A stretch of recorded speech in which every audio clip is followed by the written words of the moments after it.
Hello BookTube. In this video I'm going to be continuing with my review of The Glassweaver's Tale and Other Stories by Guy Ritchie-Hoff by giving you my review of the third story in the collection, which is called The Other David Kindlebach.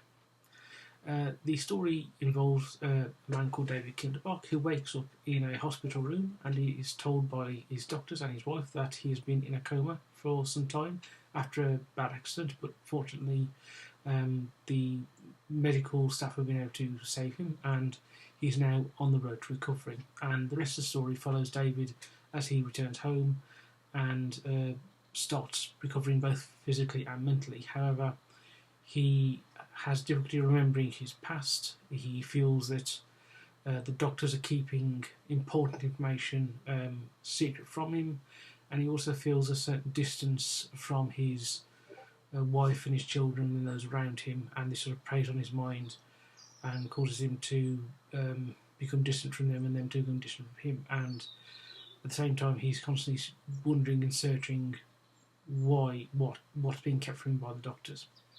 And I won't go into the plot any further because I don't want to spoil it, but as with the other two stories I've read in Guy's collection, really good. You get a real sense of the confusion and anger and paranoia that David is feeling throughout the story, and also you get a really good sense of the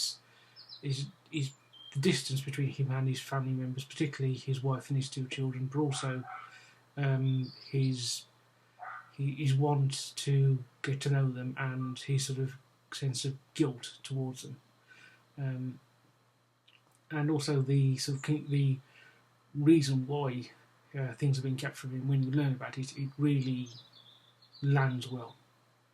It's a really good story, and the ending, which I won't spoil because I really don't want to. I really think you should read the story, as with the other two stories in this collection I've read so far. It really works well, and it's really good, and I can highly recommend it. And I think, yeah, this is probably my favourite one so far, with The Boy Who Built a Rocket Ship coming a close second, with the first story, which is, I forgot the name now, it's Needle and Groove. But as I say, The Other David Kindlebach is, I think so far, my favourite one of the stories I've read. And with that, BookTube, I'll say goodbye, and I will see you tomorrow with the review of the fourth story in the collection, which is, let me just double check, I think it's a yes, it's a Holiday Home. So I'll be back tomorrow with my review of that. Goodbye, BookTube.